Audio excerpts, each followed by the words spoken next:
আসসালামু আলাইকুম ছোট্ট বন্ধুরা, কেমন আছো? আশা করি ভালো আছো। আমি আজকে তোমাদের ম্যাথ অ্যান্ড সায়েন্স একাডেমির পক্ষ থেকে স্বাগত জানাচ্ছি। আজকে অষ্টম শ্রেণীর বিজ্ঞান বিষয়ের সপ্তম অধ্যায় পৃথিবী ও মহাকর্ষের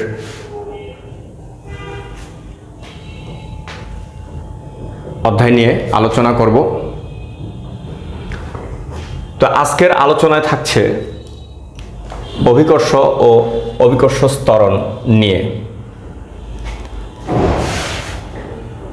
আমার এর আগের ভিডিওটা ছিল মহাকর্ষ বল নিয়ে আলোচনা এবং মহাকর্ষের সূত্রটা নিয়ে আলোচনা।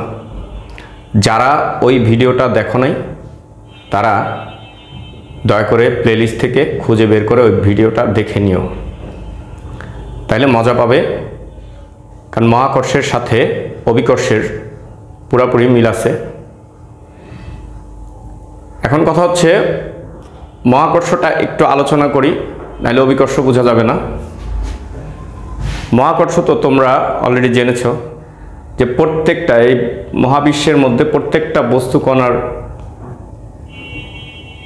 সাথে প্রত্যেকটা বস্তুকণার যে আকর্ষণ বল কাজ করে সেটাই হচ্ছে মহাকর্ষ। আরেকটু ক্লিয়ার করি, দুইটা বস্তুকণা একে অপরকে নিজের দিকে টানে, এটাই হচ্ছে মহাকর্ষ। কিন্তু অভিকর্ষ কি? অভিকর্ষ হচ্ছে প্রত্যেকটা বস্তুকণা যেহেতু আকর্ষণ করে, তো পৃথিবীর মধ্যে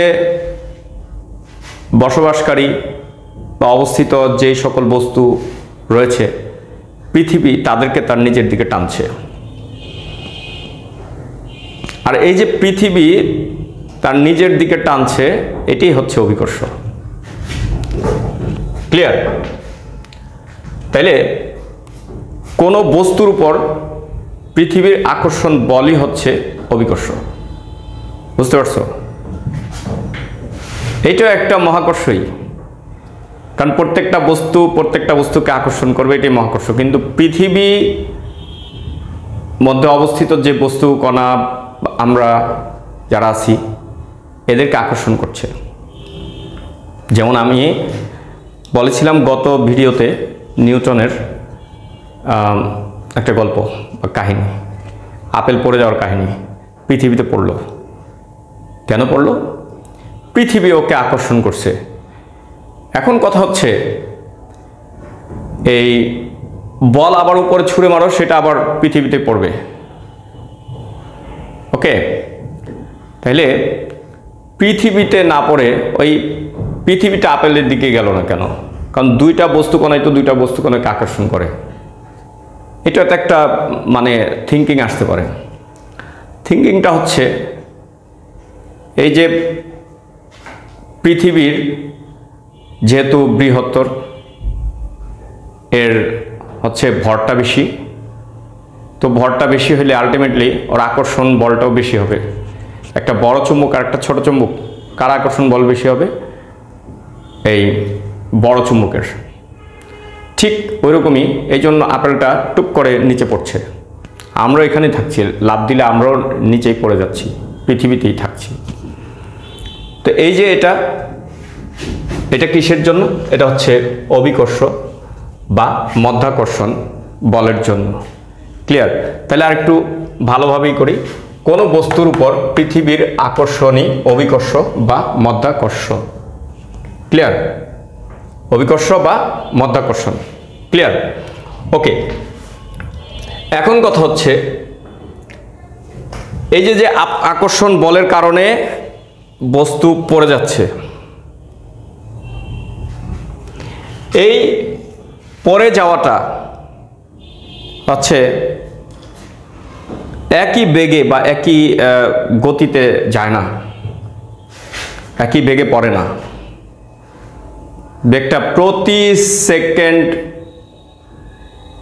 সেকেন্ডেই বেগটা বাড়ছে, প্রতি সেকেন্ডেই বেগ বাড়ছে। তাইলে এই যে প্রতি সেকেন্ডে বেগ বাড়লো, ওকে, এই পৃথিবীর মাধ্যাকর্ষণ বলের কারণে প্রতি সেকেন্ডে বলটা বাড়লো, এটা মুক্তভাবে পড়ন্ত কোনো বস্তুর। তো এটাই হচ্ছে ত্বরণ।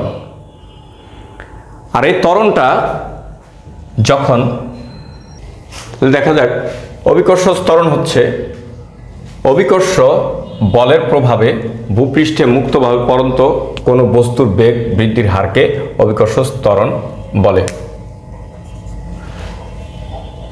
ওকে, তোমরা এই সংজ্ঞাটাকে মানে পড়ে নিতে পারো, মুখস্থ করে নিতে পারো। ক্লিয়ার?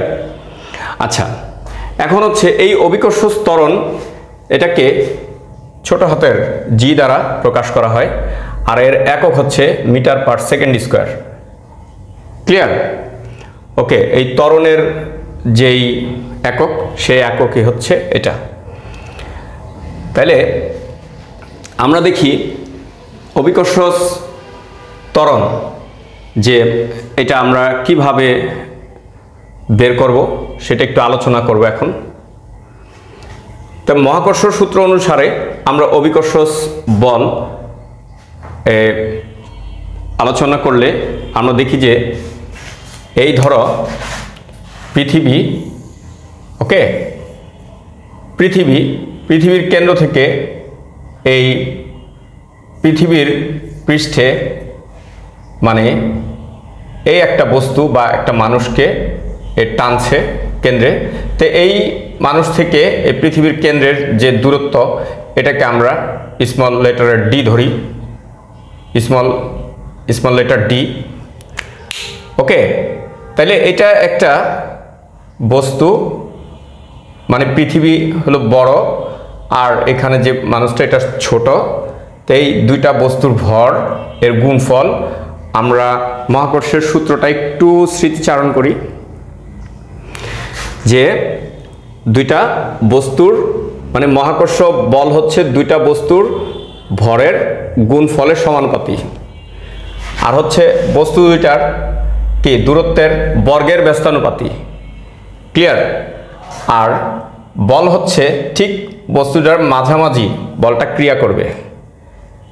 ওকে, আর সেখানে দিছিলাম যে সমানুপাতিকটা সমান করতে হলে একটা জি মহাকর্ষীয় ধ্রুব দিতে হয়, জি। ঠিক আছে? তাই এটা হচ্ছে পৃথিবীর ভর, আর এটা হচ্ছে মানুষের ভর বা কোনো বস্তুর ভর পৃথিবীতে অবস্থিত, আর এটা হচ্ছে কেন্দ্র থেকে ওই বস্তুটার দূরত্ব, এটার এই বর্গ করে এটার ব্যস্তানুপাতিক। তো এই হচ্ছে মানে মহাকর্ষ সূত্র অনুসারে অভিকর্ষীয় বল এফ এর মান হচ্ছে F equal to G into M by D square. Okay, এটা এখন আরেকটা বল হচ্ছে আমার, সেটা হচ্ছে বলের পরিমাপ থেকে পাই অভিকর্ষ বল হচ্ছে ভর গুণ অভিকর্ষ ত্বরণ। তাহলে সেটা হচ্ছে বল যদি বলি এফ এবং ভর হচ্ছে এম, অভিকর্ষ ত্বরণ হচ্ছে জি। ক্লিয়ার? এখন হচ্ছে আমরা এই দুইটা সূত্রকে যদি একসাথে করি তাহলে দেখো এখানেও আমার এফ, এখানেও এফ, তাহলে দুইটা এফকে আমরা এফ ইকুয়াল টু এফ, দুইটা মানে এই দুটি সমীকরণ একত্রে করে পাই। ক্লিয়ার? কি পাই আমরা? এমজি, এই এফ এর জায়গায় এমজিটা দিয়ে দিলাম, আর তারপর equals G M by D square. Okay, এখন আমি এখানে দেখো একটা এম দিয়ে যদি স্মল এম দিয়ে যদি ভাগ দিই এটা এটা, তাহলে দুইটা এমই কেটে যায়, তাইলে হবে কি G equals G M by D square. তাহলে এইখানে দেখা যায় কি যে এই জিটা আর এই এম, এটা হচ্ছে জি মহাকর্ষীয় ধ্রুব, এটা মানে ধ্রুব, এটার মান স্থির, আর এম হচ্ছে পৃথিবীর ভর, এটাও স্থির। ওকে, আর এই হচ্ছে মানে ডি স্কোয়ার, এটা স্থির না, এটা হচ্ছে পৃথিবীর মানে কেন্দ্রের থেকে এদিকের পৃষ্ঠের দূরত্ব বেশি কমের জন্য দেখা যাবে বস্তুর সাথে পৃথিবীর কেন্দ্রের যে দূরত্ব বেড়ে যাবে, তখন তারতম্য হবে এই জি এর মানের। তাইলে আমরা ধরে নিলাম যে কোনো বস্তুর, পৃথিবীতে অবস্থিত যে কোনো বস্তুর এই ভরটা ম্যাটার করে না এই ত্বরণের মানের জন্য, ঠিক আছে? তাহলে বস্তুর ভর, বড় একটা পাথর বলো আর একটা পাতলা একটা কাগজ বলো, দুইটাই যদি একসাথে ছাড়ি, দুইটা একই সমান সময়ে একই সাথে একই জায়গায় পড়বে। ক্লিয়ার? তো ব্যাপারটা হচ্ছে, কারণ হচ্ছে এই ভরের মানে বস্তুর ভরের উপর কিন্তু ত্বরণের মান নির্ভর করে না, কারণ জি এর মান আর এম এর মান কি ধ্রুবক, এই জন্য। হ্যাঁ, জি এর মান কিসের উপর নির্ভর করে আরেকটু জানো? সেটা হচ্ছে বস্তু দুইটা মানে এই পৃথিবীর যে কেন্দ্র থেকে পৃথিবীর এই অবস্থিত যে বস্তুটার দূরত্বটা কতটুকু, বেশি কম, এর উপর নির্ভর করতেছে।